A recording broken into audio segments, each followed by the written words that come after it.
From the time that they pronounced me dead was a good 45 minutes. They cut my clothes and then they paddled my heart because my heart had stopped. And I could see people screaming and crying, but I didn't realise that was actually my physical body because I was somewhere else. The only thing that I could feel, if you could imagine, absolute love and peace. There wasn't anything else to be felt. I was greeted by people I'd known in the past. I'm back home again. Incredibly safe and felt at home. Welcome to Round Trip Death, everybody. And hey, we have a special guest here today, Connie Fusella. How are you this morning, Connie? I'm doing great, thanks. You know, you and I have not had much chance to chat. I usually know somebody's story from start to finish before we get to this point, but that's not the case today. So I'm going to be as surprised as everybody. So I'm really looking forward to hearing about your near-death experiences and what you've done with them. But first, tell us a little bit about you. Who's Connie? Sure. So my name is Connie Fusella. I am an evidential certified psychic medium. I am certified with both the Forever Family Foundation, which has been featured on the Netflix series Surviving Death, and also the Helping Parents Heal organization. I have had 3 near-death experiences, each of them different.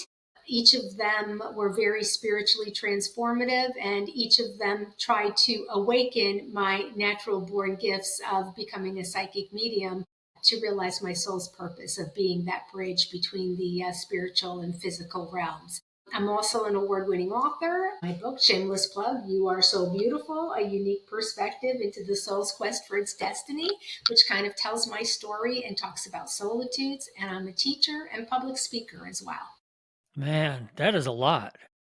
Tried to keep it short. Well, and by the way, we'll put a link to your site in the show notes if anybody wants to look you up or check out your book. But what do you think? Should we take the NDEs in order from the first one to the last one? Do you have a preference? Sounds like a plan, no? Let's jump in. How old were you when the first one happened? Sure. So the first one, I was in my early 20s. It was an allergic reaction to medication. Actually, all of them were allergic or adverse reactions to medication. And I ended up in a state of anaphylaxis and rushed to the hospital. And then the next thing I remember, I was in this white space. There were no walls, ceilings, floors, windows, just a vast white space, very, very bright. I was sitting in the space with my legs crossed in front of me.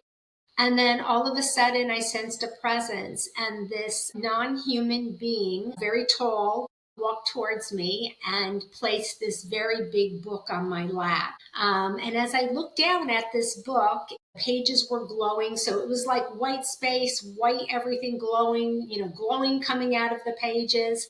The pages started to turn by themselves, and I could see from the time that I was born until present day. I saw images and people and felt the emotions that, I had experienced during those times. So, eventually I came out of it, and I was discharged the next day, and I went home and I told my mom about this incredible dream that I had had. And I was describing for her, the people that I saw, the images, like, what kind of decorations were on the table or, paintings on the wall, very specific details. And I was describing events that happened like under the age of 3 with very good detail. So my mom confirmed all these events had happened. And so my first near-death experience was what's termed a life review. Of course, this was the mid-'80s at the time. So, none of this was talked about back then. So I had no idea what happened to me. Again, I just thought it was a cool dream. Well, I was just going to ask, would you call it a life review? So thank you for being ahead of me and jumping in, although how dare you? I find it interesting, some of the detail in how people leave their body and go to the other side. So let me ask you a little bit of detail here. With this anaphylaxis, I can't imagine, I would guess that it's a very panicky kind of feeling because you get to where you just can't breathe, right? Right. Did you go from that to being unconscious and then feeling like you left your body? Or were you kind of saved from having to go through that deep panic? Yeah, so that's a good question. So I was in that state of panic while I was at my workplace. And then, because I could feel my throat constricting and I was, trying to gasp for air. And then once the paramedics came, whatever they gave me, kind of, allowed my breathing to continue normally. But then I was unconscious. And then after that, I went into that state. Okay. Tell me about the life review. Do you remember any of the details? How you felt, what things you saw? Yeah, so I remember specifically like this long dining room table with this wooden centerpiece and like those fake fruits, like plastic fruits, but I remember that they were sparkly. There was like a sparkly coating on them, and my mother said that that was like a great aunt of mine, and went to her house, and strange things like that, very vivid details about silly nonsensical things, right? But like pictures on the wall, and just also one of the memories that I saw was of my grandmother, and I was like maybe 7-8 months old, and she was holding me up, and there was a baby block on the Christmas tree, with the letters ABC, like an ornament, a baby block. And I was touching it. And my mother was like, yeah, that was the ornament she bought you when you were born. And she was holding you up to the tree. So, she was, confirming all of these things that happened. But I remember feeling, the love and, of the people that I interacted with.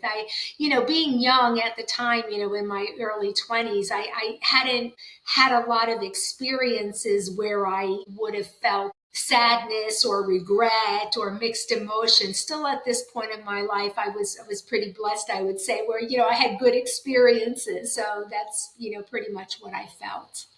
Yeah. So not much regret or learn from something that you did to somebody or something like that. Correct. That's very pleasant. That's nice. Do you remember the actually coming back into your body or did you just wake up? I just woke up.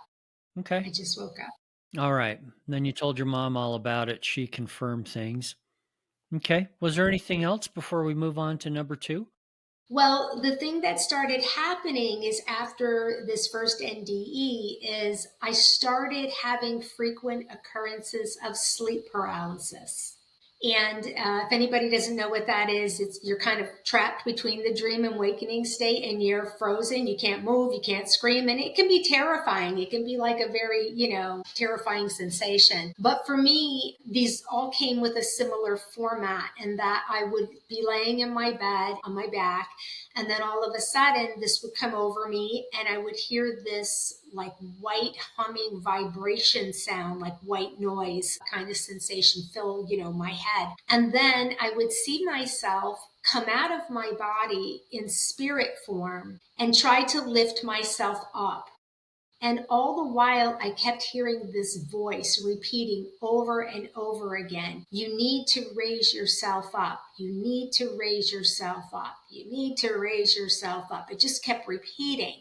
And then, of course, I'd come out of it and I'd think to myself, yeah, I need to raise myself up. I can't move. I need to get out of bed. And this is what I'm thinking.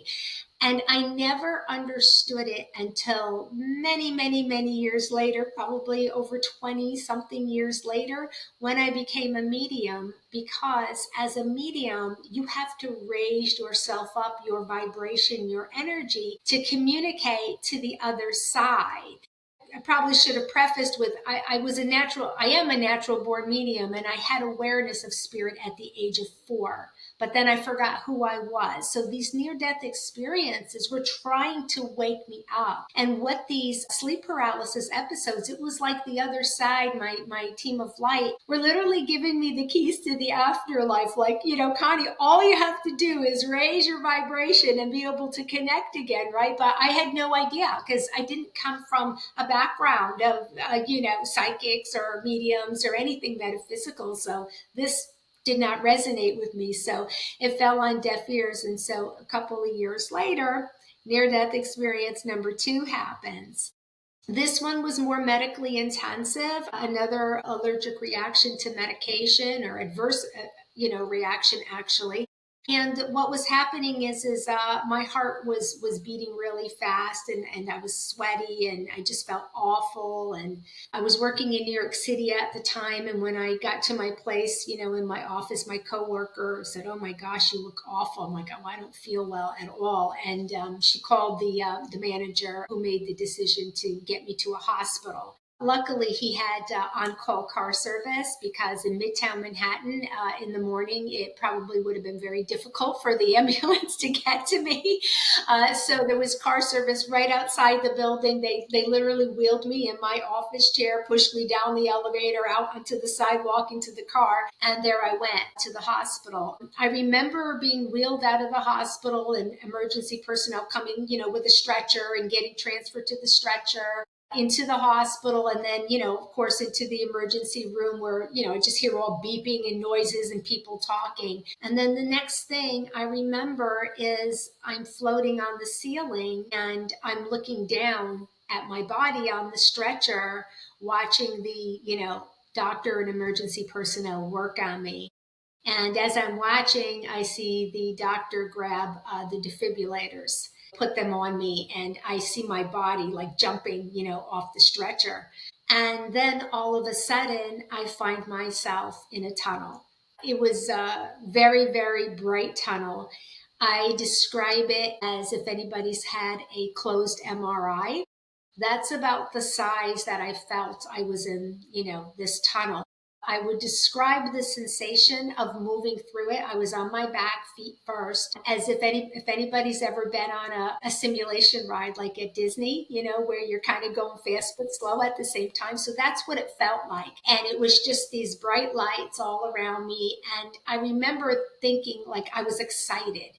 And then again, I heard that bright, that sound, that humming vibration sound. And I could see the light really bright at the, towards the end of the tunnel. And I'm going towards it, and I'm excited. I feel like I'm going home. I'm really, looking forward to this. As I get to the end, my feet touch the end of the tunnel where the light's the brightest, and they sink into this light. It was almost like as if your feet went into jello, is how I would describe it. And I call that the glow. So my feet went into that glow. And then all of a sudden, it was like, the only way I could describe it is something that you literally would see in a movie. Like, I was in this space, and it was like zip, something you'd see like in a space movie or something. I was like pulled right out, like back. And that's when I woke up. And of course, I'm in the hospital room, and I have no idea what happened to me. And my wrists are all bandaged, and because they were testing for arterial blood gases. So I'm like, what the heck happened to me, right? And the doctors told me I had gone into ventricular cardiac arrest. I was very fortunate that I got to the hospital in time. I think you ought to be glad that that time you were out of your body when they were hitting you with the defibrillator. Yeah, it didn't look pleasant. No. Not everybody has an experience going through a tunnel, and everybody that does describes it completely differently. What do you make of that? Why do you think it's different for everybody? I think a lot of it has to do with people's perception. Honestly, I think people's acceptance of what's going on, and maybe even some religious beliefs that maybe factor into it. I haven't studied a lot of what other people experience. I know there's like a tunnel. I know some people describe it as vast. I felt it as a smaller space for me. But I really feel it has to do with how people maybe perceive, or I guess their sense of faith. I don't know. I always had a strong sense of faith. I was raised Catholic. I always believed there was an afterlife, a heaven or something. And I don't know if that made a difference, but I know for sure as I was going through this, I didn't sense any fear at all. In fact, I was looking forward to it. It was nothing but joy and love and light. And I was looking forward to getting wherever I was going. So it's almost like you got there and came straight back before you had a chance to really experience it. Is that how you felt? Yes, yes. Yeah, did you feel a little bit robbed of the whole thing? Again, now I still didn't realize that this was an NDE, right? I'm still thinking, oh, another cool dream under, the effects of medication. But they made up for it with my third near-death experience because I did get to visit the other side. So they did give me a chance. All right, we've been putting off saving the best for last. Go ahead and jump into number 3. Yeah. So what happened, just I should also say right after the second one, something changed in me. And that as I was commuting, I had a 2-hour commute. It was pretty miserable from upstate New York to New York City at the time. So I had gone back to work after a few weeks of recuperating. But as I came close to people, whether it was sitting on the train or taking a bus or walking next to them, I started to hear names and I started to get little visions. So now, I'm starting to remember that this happened, when I was a child, right? So things are starting to come back to me. And I'm like, what is going on? So, of course, I had to try to find a way to figure out what this was without coming across as a weirdo, right? So I would, if I sat next to somebody and I'd hear Frank, like this name, I'd say to them, if it was a male, I'd say, oh, is your name Frank? You look very familiar, and they would say no. Then they would say, oh, but my dad's name was Frank and he's passed. So things like this were happening where I'd see a vision and it would be like somehow whatever I saw, the name would either be like a restaurant or they go to or own or street they lived on. There was some correlation to the person sitting next to me. So this was happening, okay, after the second near-death experience. It also led me one day to randomly walk in a different direction on my lunch hour to a psychic shop where I started going for readings because I was drawn to it. And in 1991, I bought my first deck of tarot cards from this place. Yeah. So then what happened is I get the tarot cards, I read the meaning, nothing resonates with me, which is strange, and I put them away. And I don't touch them for over 10 years. Okay. So they're in the bottom of a box in my closet. During those 10 years, a lot was going on with me. I had to do a lot of soul evolution, and it's things that I write about in my book. There's different levels of soul progression that I had to move through to find myself again and my soul's true purpose. So this entailed getting rid of people, getting rid of negative things, negative people, negative places. So 10 years of this is what I was doing. During those 10 years, I wasn't hearing or seeing anything because I was closed off from it because of this negativity that was around me. Okay. So after I made changes, my third near-death experience happens. And this is in the form of, it was a reaction after surgery and medication. Again, another adverse reaction to medication and the anesthesia and all of that. And then all of a sudden, as I'm laying there recuperating in bed, I find myself in this space of rolling beautiful clouds. And as the clouds, kind of part, then I'm in this beautiful meadow, golden sun and beautiful flowers and green grass. It's just lush. It's beautiful, vibrant. And then these little children run towards me like kindergarten age, and they grab my hands on either side, and we start singing and dancing in a circle, kind of like a ring around the rosy type of situation. And we're singing this song that I know, but it's not in any earthbound language, okay? But I know it. And I'm singing and I'm so happy and I'm joyful. And so this goes on for a bit. And then the children stop suddenly and they kind of part on either side of me and they look, in front of them. And I see a man walking towards us. And to me, this man, in all respects, from my Catholic upbringing, every picture that I've seen looks exactly as I would picture Jesus. And I know him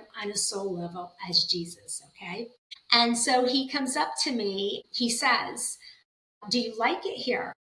And I say, of course, I love it here. But then at this point in my life, I'm now a single mom with 2 young boys under the age of 6. And so I look around and I say, but where are my children?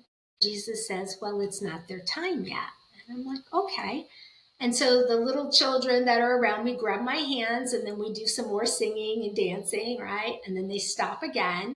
And Jesus looks at me again. And the One thing that stands out about this NDE that was so impactful for me is the way that Jesus looked at me, because his eyes changed colors like the ocean. So they were like green and gold and blue and brown, and they were like moving.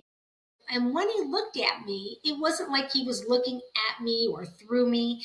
It was like I knew he knew me, all of me, this life, past lives, future lives. Like he knew all of me, and I was loved and I was accepted. And it was such an incredible feeling to feel that, like just kind of emanate and fill me.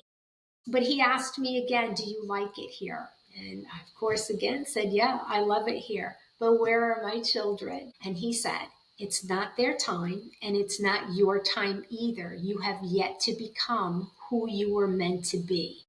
And with that, I wake up thinking, yeah, another cool dream. And who am I supposed to be? What does that mean? Wow. Can you describe the children any more than that?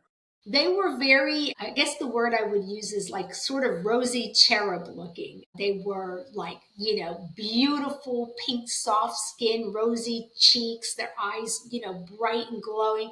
And most of them, for some reason, had like curly hair. That's what I remember. They had like some wave or curl to their hair, full hair, right? They were just grinning, happy. I don't want to say chubby, but they were, meaty, I guess is a good word, right? They weren't little thin, scrawny kids. They were, they just were like, you just want to like squeeze them. Yeah, really adorable, cute kids. Well, and you mentioned that you recognized Jesus immediately because he looked like the pictures you had grown up with in church? Absolutely. Yep. Okay. Absolutely. Yep. And you described his eyes, which was really interesting. But how did you feel around him? I just was filled with love and joy. Like you can't really put words to the feeling, because it's complete, it's whole, it's safe, it's light, I guess. It just was an incredible feeling. I've never felt anything like that since. I mean, really, you can't put words to that feeling. It just filled your whole being with just like lightness, like as if you could just float. You felt so light. What else did you experience there that you haven't told me yet? I also felt when I was there, it was interesting because, he kept asking, do you like it here? And I kept answering yes. And I knew somehow that I was going to come here again. And I knew somehow that after this experience, when he said, you have yet to become who you were meant to be, I knew that I was going to find out what that meant. And I knew that I had like a long journey ahead of me to make it happen. But it was interesting because I remember that feeling, but then I remember when I woke up, I was like, well, I really didn't know on a human level when I woke up, like who I was supposed to be. But I remember feeling on a soul level, I'm going to remember. If that makes any sense. Yeah. So what did you have to do to remember and to figure out what you were supposed to be? So a few weeks after this, NDE, I got a random call from a lady that was coordinating a psychic fair in South Florida. And she was short some readers, and she wanted to know if I would be a tarot card reader at this fair. Now, I don't know how she got my name, my number. I have never done readings, okay? But I said, hold on a second. And I ran to my bedroom. Now, this is over 10 years later since I bought that deck of tarot cards in 1991 from that psychic shop in New York City. But I still had that box in my closet after moving several times. And I went through that box. And of course, there's the tarot cards there at the bottom. And I ran back to the phone and I said, yes, I'll do it.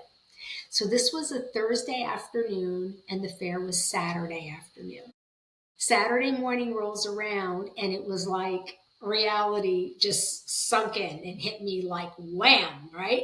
And I said to myself, oh my God, what are you thinking? What are you doing? Like, how are you going to go do these readings? You've never done a reading. I have no idea what the cards mean. I don't know what I'm going to do. Anybody that knows me, I never stand anybody up. Okay. If I commit to something, I'm going to come to that unless there's something, really life threatening that's keeping me from doing it. So my plan is I would show up and tell this lady, I can't do readings, but I'll help you. I'll greet customers. I'll, serve coffee. I'll do something. So this was my plan.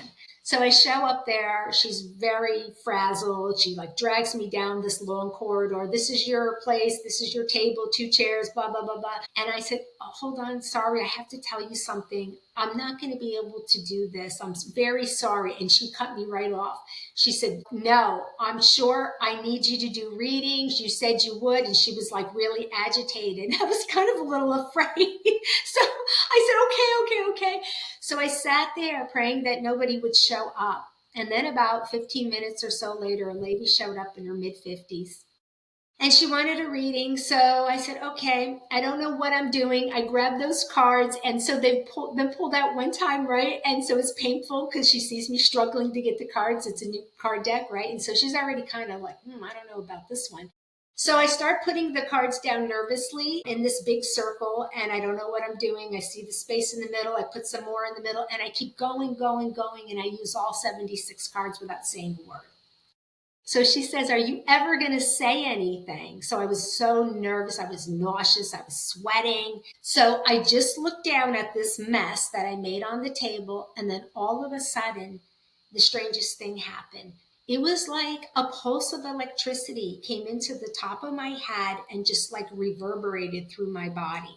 And when I looked down at the cards, there was all these pictures. That's all I saw. I just started talking. And I said to her, there's something about a secret, a family secret that was kept hidden for many years that just, came out in the open. It has to do with somebody passing. And then I see something about legal papers, communication from a lawyer. And then there's a trip to a foreign country in 2 weeks, 2 months. And then there's all this money that comes to you, this big windfall of money. Do you understand any of this? So the lady says, I just found out a few weeks ago that I was adopted because my biological father, who lives in Europe, passed away, and his attorney contacted me because I'm the sole beneficiary to his estate, and I'm leaving in 2 weeks to collect my vast inheritance. So somehow I knew things without knowing how I knew them, just by looking at those cards. Didn't know the meanings of the cards, anything. And that's how it started. Yeah, so let me ask you this. So a lot of people come back after their NDEs with some kind of what I like to call spiritual gifts. And you've heard about these, and they're like what you experienced. There's all kinds of other things. Even some, I've met with some people that could read the thoughts of animals. There's all kinds of different gifts. I guess the question that I'm getting at is, for someone who's had an NDE and feels like there's some kind of a gift I have that I am different with now, but they can't figure it out. They can't really find it. What advice do you have for them? Yeah, that's a good question. You need to quiet your mind, number one, right? Because what happens is, and this what happened to me, I saw spirit and I heard spirit at the age of 4, but of course I didn't understand it. Then, go through life, your analytical mind takes over, things happen, you go through jobs, children, helping with parents, all this kind of stuff, right? And we get distracted. So I feel that, you have to do what I call spiritual hygiene, all right? And take time for yourself. Take time to quiet your mind, whether it's just, sitting quietly, meditating, reading a book, walking in nature, yoga, painting, something, listening to music. But take time to get in touch with your own true self, with your soul. Okay. And then just sit there in the quiet, because it's in the quiet that you're going to get the answers. And even if you can't meditate, it's very strange. I admit it. I can't meditate. I'm a medium and I can't meditate. My mind goes 100 miles an hour. So I listen to upbeat music. Upbeat music does it for me because I just lose myself. I have to just get out of my, my groceries, my dog run. I have to get out of that. So you have to find something that just takes you out of everyday life and lets you relax, and then put your intentions out there. What am I supposed to do? What do you want me to do? What direction do I need to go in? And just wait and listen for the answers. I don't know if it's that easy for everybody to just listen for the answers, but it sounds like at some point you're going to feel directed and you need to take that flying leap. You went ahead and dealt those cards, right? Even though you had no idea what was going to happen next. Right. And I was pushed. It all lined up, even though I was like, I tried to get out of it, right? And it just lined up, and it will line up for you. Yeah. You're in the right place, the right time. And of course, everybody has work to do. And that's what I write about in my book. I talk about these soul levels that people get trapped in, and they're called solitudes. There's 5 of them. And so I use my life as an example, how I came into this world in the clear solitude, meaning I was communicating with spirit at the age of 4. That's what I was always meant to do. But then I forgot who I was. And I had to go through all these different levels, the confused, the compromised, the closed. There's 5 different categories till I got back to clear again, which is the goal as we take our human bodies, right? Our soul knows what our true purpose is. But then as a human, we get led astray. So there's all these things that happen in people's lives. And I always say, and you've heard this saying, lessons are often blessings. We don't see it at the moment, but it just may be the universe, your team on the other side, giving you a nudge to go in a different direction. So pay attention. Sometimes it's so easy. It simply is what brings you joy. Because on some level, your soul knows what brings you joy. People always ask me, can you tell me what my soul's purpose is? Well, nobody can tell you. You have to find that out yourself, right? But don't overcomplicate it. Don't think that you had to come in to be like a neurosurgeon or something. Maybe your soul's purpose in this lifetime was to be a mother. Maybe your soul's purpose was to rescue a dog. It can be so simple like that, because maybe in past lives you never had pets. Maybe in past lives you didn't have children. So it can be so simple, but people do tend to overcomplicate it. I think for all of us, part of our purpose is to find joy, period. That's what eternity is all about. We should be able to find a measure of that here as well. Speaking of eternity, from all of these experiences put together and the time that you've had to digest them, what have you learned or think you know now about the afterlife, about more than just what happens here on earth? One, it's interesting because I felt a little bit as a fraud, I guess I'll put it, as a medium, because I was a very qualified medium doing very highly evidential readings, but I hadn't lost anybody yet that was close to me. So I didn't experience that grief, right? And that, oh my gosh, what happens? And then I lost my dad. And so even at that point, my readings just went the quality just went way up, because that missing piece had to come into me for me to kind of feel all sides of it, right? But what I know from my near-death experiences and being able to communicate with the other side is that love never dies, number one. It's eternal. People, I would say, when I lost my dad, not that it was easy, but I knew where he was going, what he was going to feel. And that made it so much easier for me to deal with. Because I think about, if people don't believe in an afterlife, right? Or, if I go back to my Catholic upbringing, right? And I say, okay, all right, my dad's passed. Okay, he's up there with the angels having a good time. That's all great for him. But what does that do for me? All I have is pictures here and memories. I don't have any way to communicate with him or feel his presence, right? If I'm going by the way that I was raised. But now knowing, that there is an afterlife, they send us signs, they communicate, life goes on, that this here on earth is just a school, it's just a learning program for us, that life goes on. So and having beautiful experiences, even though medically they were issues, but I never felt anything but light and love and peace and joy. I would tell anyone, keep the faith. You're just here temporary, and this is nothing compared to the many lives you're going to have after this. That's such a beautiful wrap up. I don't even know where to go from here, but to say thank you, Connie. Oh, you're welcome. It was my pleasure. Before we do wrap up, is there anything else that you think would be important to talk about to our audience? Try not to look too hard for solutions and let them come organically or naturally, and just pay attention. Pay attention to the people that come into your life, the circumstances that happen. Again, you may have had some hard times, but where did you end up? Try to piece that together, and I think that if you do that, you'll look back and you'll have a better understanding and maybe a better appreciation of things that happened in your life, and realize, okay, that's why that happened, because now I'm this person. Now this changed me, this influenced me, or this person influenced me. So really just take the time they could be maybe insignificant events that you thought at the time, but they probably were very impactful if you reflect on them. I like it. Thank you.